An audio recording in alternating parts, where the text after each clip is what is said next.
독립운동가 장준하 선생. 유신 반대 운동을 하던 그는 갑자기 1975년 실족사.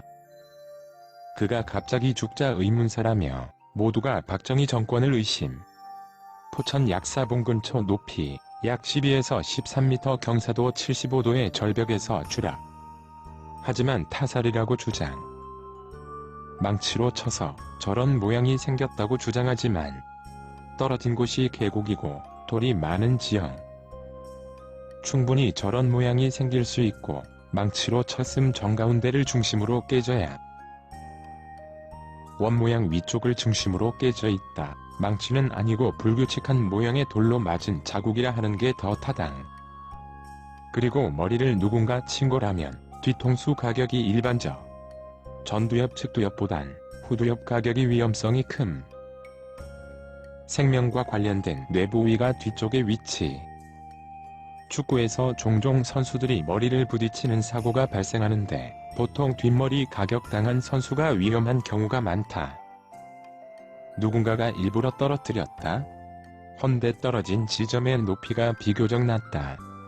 12m면 아파트 4층 정도 높이. 일부러 떨어뜨린 거라면 좀 더 높아야 한다. 90도 절벽이 아니기 때문에 바로 추락이 아니라 중간에 한번 벽에 부딪히고 떨어질 수도 있고 12m 높이에서 바로 다이렉트로 떨어져도 머리만 안 부딪히면 안 죽을 확률도 높은 건 사실. 계곡이지만 주변에 이끼도 많고 흙바닥으로 떨어지면 안 다치고 떨어질 수도 분명 있음. 근처에 20m 이상 절벽도 있는데 일부러 떨어뜨렸음 그런 곳에서 떨어뜨렸을 것. 그럼 누군가가 돌로 치고 그곳에 눕혀놨다? 그러면 골반 부서진 건 무엇으로 설명해야 하나? 일단 오른쪽 머리와 오른쪽 골반뼈가 나란히 부서진 점에서 추락사의 확률이 높다. 무엇보다 가장 확실한 건 목격자가 존재 그것도 그의 측근. 목격자 김용환 씨의 증언에 의하면 무리한 등반을 하다가 추락을 했다고 한다. 장준하 선생은 미군과 독립군 합작 특수부대 출신이다.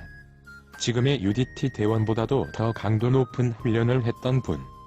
군대 시절 절벽 하강 훈련 정도는 밥 먹듯이 했을 거로 보이고 12m 경사도 있는 절벽 정도는 아무것도 아니라고 보고 무리한 하강을 하다가 변을 당한 걸로 보인다. 언론에선 하강이 불가능하다고 선동을 했지만 12m 높이 경사도 있는 지형이 하강이 완전 불가능한 건 아님. 이미 무의식 상태에서 추락했기 때문에 구른 흔적이 없다고 주장도 하지만 그곳은 물이 흐르는 미끄러운 계곡이다. 도중에 미끄러져 수직으로 낙하 가능성도 배제할 수가 없다. 높이가 12m에 불과했고 경사도가 75도면 꽤 가파르다. 충분히 구르지 않고 수직 낙하 가능성이 있다.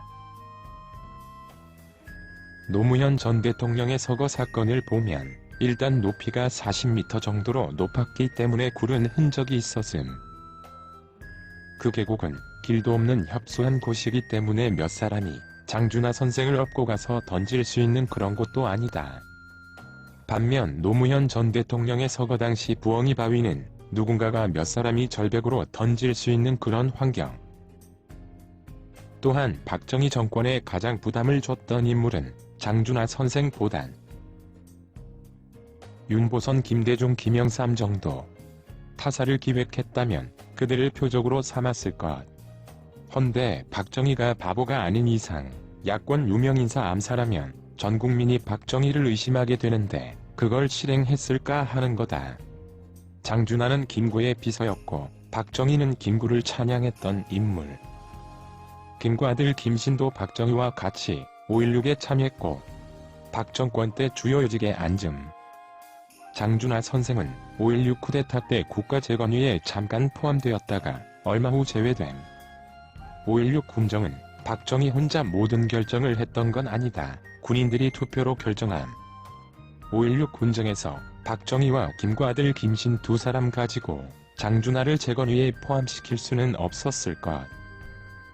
당시는 미국의 눈치를 보지 않을 수 없었기 때문에 미국이 김구 가문과 측근들을 싫어했던 건 사실. 허나 김구 아들 김씨는 유교에서 공을 세운 인물이었기 때문에 미국은 김씨만큼은 예외적으로 본 것 같다. 장준하는 긴급조치 위반으로 15년형을 받았는데 몸이 아프다고 해서 바로 석방시켜준 것도 박정희였음.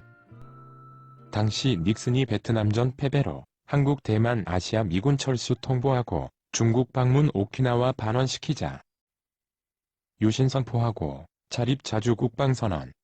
미국 일본과 마찰이 불가피한 상황에서 한국 자립은 미일 영향에서 벗어나겠다는 선언이므로 그렇게 틀어막기 하는 수 말고는 없었을 것. 야당 인사들의 반발을 당연하게 생각할 수밖에 없던 상황. 그리고 당시 박정희는 만주군 경력보단 남로당 경력을 더 문제 삼았는데 박정희 집안은 독립운동 집안. 형 박상희가 영형단체에서 독립운동. 박정희는 만주 일본군보단 독립운동가 박상희의 동생으로 더 인식. 미국과 일본은 그런 박정희의 내력 때문에 처음부터 좋아하지 않았던 걸로 봐야 함.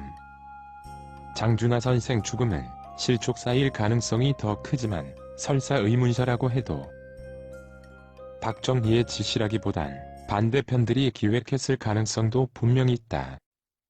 당시 중정부는 친미적인 인물들도 많았고 친미파인 김재규가 박정희를 암살했듯이 네 번째가 혈맹의 우방인 미국과의 관계가 건국 이래 가장 나쁜 상태입니다. 이 관계를 완전히 회복해서 박정희 암살 후 한미 미사일 지침이 체결됨. 미사일 개발에 반대한 김재규가 한국 미사일 족쇄를 채운 것임. 미국과 일본 편들고 친미 언론인 동아일보가 당시 제일 먼저 장준하 의문사 사건을 보도하면서 박정권을 공격했었던 것도 사실이다. 하나외도 사실 미국이 박정희 견제를 위해 지원한 군인들. 박정희가 눈치채고 하나회를 숙청한 사건이 바로 윤필용 사건이었다. 전두환은 박정권의 핵개발과 미사일 개발팀을 바로 해체시킨다.